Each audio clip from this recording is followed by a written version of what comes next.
Hello. मैं doctor Satyendra Kumar Singh, assistant professor political science, DAV PG college Siwan, Jayprakash university Chhapra. मैं आप सबका हार्दिक स्वागत करता हूं। आज हम लोग टीडीसी पार्ट 2 के अंतर्गत रिलीजन या धर्म के बारे में अध्ययन करेंगे, यानी धर्म की राजनीति या राजनीति में किस तरह से धर्म की उपादेयता है, किस तरह से धर्म प्रभावी है, इसके बारे में हम अध्ययन करेंगे। भारत में धर्मनिरपेक्षता का महत्व बहुत अधिक है। भारतीय समाज दुनिया का सबसे अधिक बहुआयामी एवं जटिलताओं से परिपूर्ण समाज है। इसमें कोई संदेह नहीं है कि भारतीय राष्ट्रीय आंदोलन के प्रमुख नेताओं ने धार्मिक विभिन्नताओं के बावजूद राजनीतिक स्वतंत्रता को प्राप्त करने के लिए राजनीतिक राष्ट्रवाद को विकसित किया। विवेकशील जागरूकता तथा सामाजिक धार्मिक सुधार आंदोलनों के युग में वे धर्म को व्यक्ति विशेष तक सीमित एवं राजनीति से अलग रखना चाहते थे।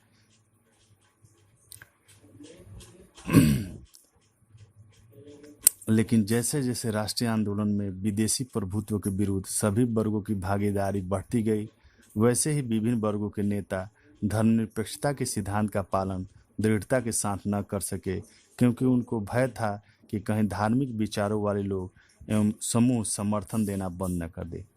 इसी दौर में भारतीय समाज में धार्मिक, जाति एवं क्षेत्रीय मतभेदों को पोषित करने की प्रक्रिया का आरंभ भी हुआ। इसी ने भारतीय राजनीति में सांप्रदायिकता को भी जन्म दिया।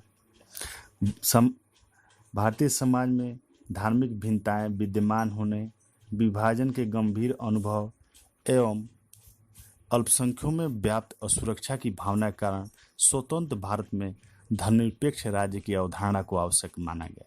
लेकिन धर्मनिरपेक्षता के दो अर्थों को लेकर प्रारंभ से ही मतभेद थे। इसके एक अर्थ के अनुसार धर्म को सार्वजनिक जीवन में शामिल नहीं किया जाना चाहिए। कोई भी व्यक्ति अपने व्यक्तिगत जीवन में धर्म में निष्ठा रख सकता है। कोई भी अपने घर के अंदर या पूजा स्थल पर अच्छा हिंदू या अच्छा मुसलमान हो सकता है, लेकिन जब वह सार्वजनिक जीवन में प्रवेश करे तब उससे यह आशा की जाती है कि उसने अपने धर्म को पीछे छोड़ दिया है। इस विचारधारा के अंदर यह निहित है कि सार्वजनिक जीवन का प्रबंधन करना एक विज्ञान है और विज्ञान की वैज्ञानिक अवधारणा को यदि धर्म चुनौती देने लगे तब इसको आधुनिक राजनीति के लिए खतरा समझा जाना चाहिए। इसके विपरीत धर्मनिरपेक्षता के दूसरे अर्थ का अभिप्राय है सभी धर्मों का समान रूप से सम्मान करना, यानी आदर करना। इस धर्मनिरपेक्षता के अनुसार धर्मनिरपेक्षता जातिवाद, द्वेषवाद एवं अंधता के विरुद्ध है। कोई भी सभी धर्मों के प्रति अनादर का दृष्टिकोण अपनाकर अच्छा धर्मनिरपेक्षवादी हो सकता है। वह ऐसा सभी धर्मों के प्रति सम्मानजनक दृष्टिकोण अपनाकर भी हो सकता है। किंतु धर्मनिरपेक्षता की यह अवधारणा सभी धर्मों के प्रति सम्मानजनक दृष्टिकोण अपनाने पर बल देती है।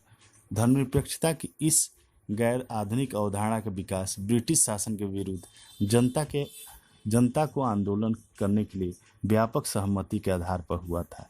इस अवधारणा का मानना है कि जब कोई राज्य धर्म के प्रति सहनशील है तब इसका यह अर्थ नहीं होता कि वह समाज में धार्मिक बुराइयों के प्रति सहनशील है। धर्मनिरपेक्षता की इस अवधारणा के सबसे बड़े प्रणेता महात्मा गांधी थे।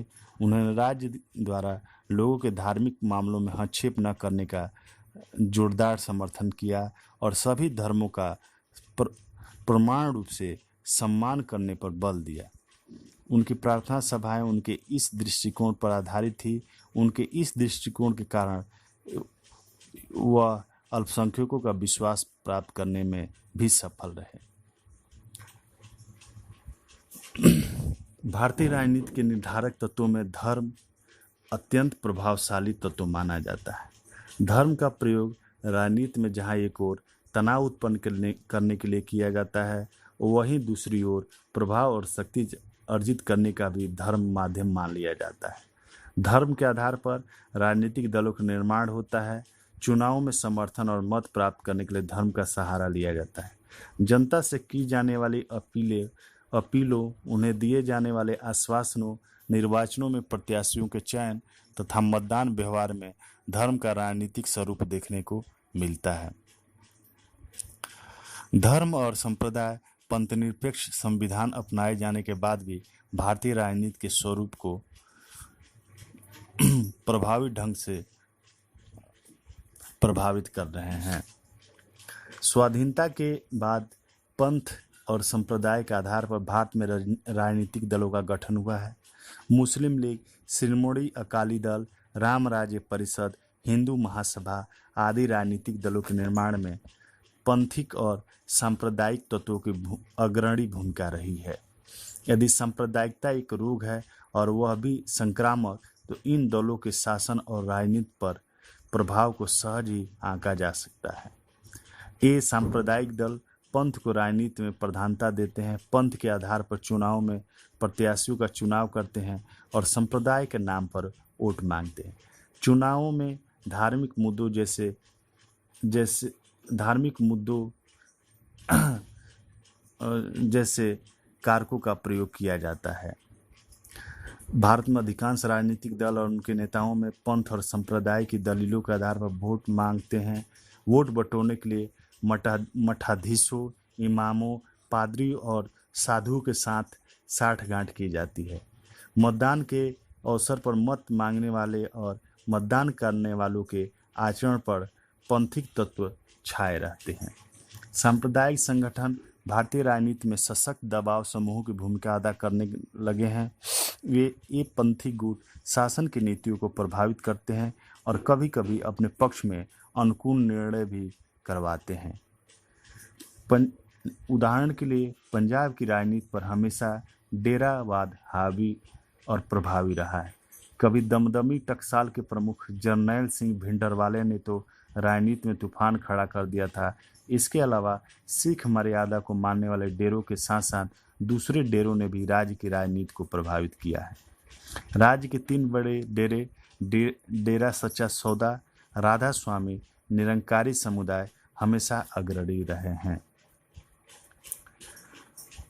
कई बार परोक्ष रूप से या प्रत्यक्ष रूप से पंथ के आधार पर पृथक राज्यों की मांग भी की जाती रही है। अकाली दल द्वारा पंजाबी सूबे की मांग ऊपरी तौर से भाषाई आधार की मांग नजर आती है, किंतु यथार्थ में यह पंथ के आधार पर ही पृथक राज्यों की मांग थी। 2 नवंबर 1949 को मास्टर तारा सिंह ने पूर्वी पंजाब में एक सिख प्रांत की मांग करते हुए कहा कि पूर्वी पंजाब के हिंदू संकीर्ण हृदय वाले संप्रदायवादी हो गए हैं और सिखों को उनसे उचित व्यवहार की आशा नहीं रह गई।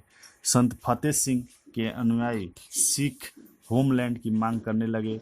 उनका कहना था कि उत्तर भारत में एक समाजवादी लोकतंत्रीय सिख होमलैंड की स्थापना ही सिख राजनीति का वास्तविक एवं एकमात्र लक्ष्य है। पुराने पंजाब राज्य का विभाजन वस्तुतः पंथ के आधार पर ही हुआ। इसी प्रकार नागालैंड की ईसाइयों की पृथक राज्य की मांग का आधार भी पंथगत निष्ठाएं ही थी। केंद्र और राज्यों में मंत्रिमंडल बनाते समय सदैव इस बात को ध्यान में रखा जाता है कि प्रमुख संप्रदाय और पंथिक विश्वास वाले व्यक्तियों को उनमें प्रतिनिधित्व मिल जाए। केंद्रीय मंत्रिमंडल में क्षेत्रवाद, जातिवाद को तो पोषण किया जाता है। इसके अलावा धार्मिक आधार पर भी केंद्रीय मंत्रिमंडल में प्रतिनिधित्व देने की बात की जाती रही है। पंथ और सांप्रदायिकता राष्ट्रीय एकता के लिए घातक माने जाते हैं। धार्मिक मतभेदों के परिणाम स्वरूप ही हमारे देश का विघटन हुआ था और उसी कारण आज भी विघटनकारी तत्व सक्रिय हैं। हमें इस बात का गर्व है कि हमारे देश में अनेक धर्म को मानने वाले और अनेक जातियों के लोग बसते हैं। किसी धर्म या जाति के लोग हों जो भारत में न पाए जाते हो, नए भारत को पंथ निरपेक्ष राज्य घोषित किया गया, जिसका तात्पर्य यह था कि पंथ को राजनीति से हटा लिया जाए। लेकिन व्यवहारिक रूप में पंथ का प्रभाव भारतीय जनता के मस्तिष्क से नहीं मिटा है और आज भी राजनीति एवं सामाजिक क्षेत्र में पंथ के आधार पर भेदभाव किया जाता है। दल पंथ एवं संप्रदाय को राजनीतिक सफलता के लिए एक साधन के रूप में अपनाते रहे हैं। राजनीतिक जो दल है, राजनीतिज्ञ और राजनीतिक दल पंथ एवं संप्रदाय को राजनीतिक सफलता के लिए एक साधन के रूप में अपनाते रहे हैं। मंत्रिमंडल के निर्माण में तथा चुनावों के समय टिकट बंटवारे के लिए पंथ के आधार पर प्रतिनिधित्व की मांग की जाती है। पंथ निरपेक्षी हिंदी नेताओं ने यदि मतदाताओं के रूप में मुसलमानों की हैसियत समाप्त करके उन्हें महज वोटों में बदल दिया है, तो संप्रदायवादी मुस्लिम नेताओं ने इस वोट शक्ति को अपने सीमित लक्ष्यों की प्राप्ति का साधन बना लिया है। राजनीतिक दल इस डर से सांप्रदायिकता से बचने की कोशिश करते हैं कि वे दूसरे संप्रदायों के वोट खो देंगे, परंतु उनके स्थानीय संगठन स्थानीय झगड़ों का लाभ उठाने के प्रलोभन में पड़ जाते हैं। सांप्रदायिक झगड़े भले ही छिटपुट और स्थानीय हो, लेकिन उनसे देश की बदनामी होती है और उसका लोकतंत्री पंथ निरपेक्ष स्वरूप कलंकित होता है। संक्षेप में, भारतीय राजनीति में धर्म एवं सांप्रदायिकता का प्रभाव बढ़ने से पंथ निरपेक्ष राजनीति के विकास का मार्ग अवरुद्ध हुआ है।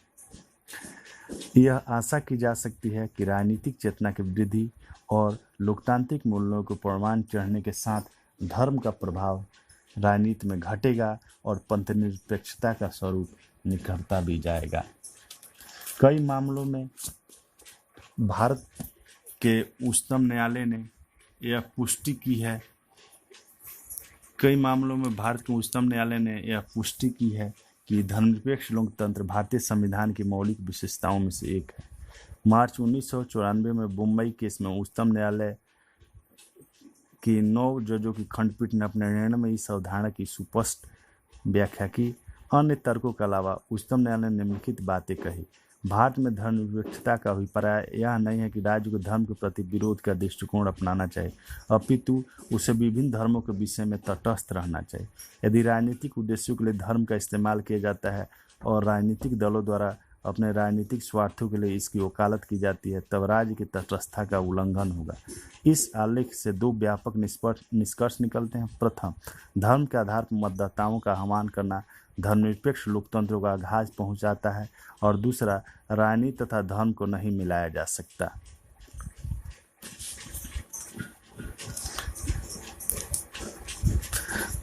धर्मनिरपेक्षता की उदारवादी व्याख्या यह भी की जाती है कि राज्य भारत की सांस्कृतिक धरोहर की रक्षा करेगा और धर्मों की एकता के आधार पर एक राष्ट्र का निर्माण किया जाएगा। इस प्रकार, जबकि लोकतंत्र एवं धर्म को अलग करने के लिए एक मजबूत संवैधानिक व्यवस्था की गई थी, राजनीति के वास्तविक व्यवहार में अधिकतर राजनीतिक दल ने भारत की वास्तविक संवैधानिक व्यवस्था को आत्मसात नहीं किया है। इसके लिए 2 महत्वपूर्ण कारण हैं। प्रथम, भारत के अधिकतर लोग व्यक्तिगत जीवन में गहराई के साथ धार्मिक हैं। एक अति धार्मिक समाज में धर्मनिरपेक्ष राज्य को यह सिद्ध करना पड़ता है कि नागरिकों की धार्मिक भावनाओं को चोट पहुंचाने की इसकी इच्छा नहीं है। दूसरे, भारत केवल एक बहुआयामी धार्मिक देश ही नहीं है, अपितु धर्मों के मानने वाले लोग अपने अपने धर्मों पर गर्व भी करते हैं और वे तत्परता से अपनी धार्मिक पहचान बनाए रखना चाहते हैं। इस प्रकार, इस तरह के सामाजिक सांस्कृतिक संदर्भ में धर्मनिरपेक्ष राज्य को अपनी कार्यशैली में सभी धर्मों से बराबर दूरी बनाकर रखनी होती है और उसी समय में उसे अंतरधार्मिक सामाजिक संबंधों में सौहार्दता भी बनाकर रखनी होती है। भारतीय धर्मनिरपेक्षता एक गंभीर संकट का सामना कर रही है, क्योंकि धर्मनिरपेक्षता पर जो हमारे स्वतंत्रता संग्राम सेनानियों का जो दृष्टिकोण था, जो हमारे संविधान निर्माताओं का दृष्टिकोण था, वह नष्ट हो रहा है। हम देखते हैं कि सत्ता के सामाजिक निर्माण तथा सामुदायिक पहचान के लिए धर्म का लगातार इस्तेमाल बढ़ रहा है।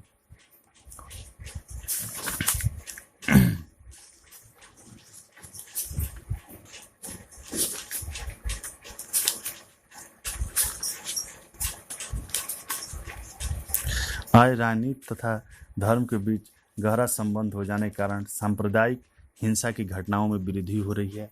मस्जिद, मंदिर मंदिरों एवं गुरुद्वारों का इस्तेमाल न केवल राजनीतिक कार्यों के लिए किया जा रहा है, अपितु वे हथियारों एवं शस्त्रों के लिए संचय स्थान भी बन गए हैं। चुनावी राजनीति में प्रत्याशियों द्वारा नामांकन, प्रचार, सांप्रदायिक प्रतिनिधित्व आदि ने लगभग सभी राज्यों में सांप्रदायिकता की प्रक्रिया की गति को बढ़ाया है।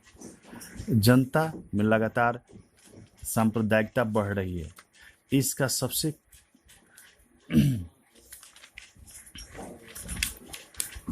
साधारण जनता धार्मिक होती है, न कि सांप्रदायिक। सभी समुदायों में सही अर्थों में धार्मिक एवं धर्मनिरपेक्ष नेता विद्यमान हैं। इन समुदायों के धार्मिक तथा धर्मनिरपेक्ष नेतृत्व को एक साथ आना चाहिए और सांप्रदायिकता के विरुद्ध संघर्ष करने के लिए एकता कमेटियों का गठन करना चाहिए, चाहे वे किसी भी समुदाय के क्यों न हो। इसके लिए एक समुदाय में क्या बुरा है उसकी जमकर आलोचना करनी होगी और दूसरे समुदाय में क्या अच्छा है उसको सहजता के साथ ग्रहण करना होगा। इस प्रकार के दृष्टिकोण के माध्यम से समझदारी तथा पारस्परिक विश्वास के सेतु को बनाया जा सकता है। निश्चय ही इन सबसे ऊपर एक ऐसे वैज्ञानिक दृष्टिकोण को अपनाने की आवश्यकता है जो लोकतंत्र एवं मानवतावाद को प्रोत्साहित करे। हमारे लिए ईमानदार लोकतांत्रिक होना अनिवार्य है। धन्यवाद।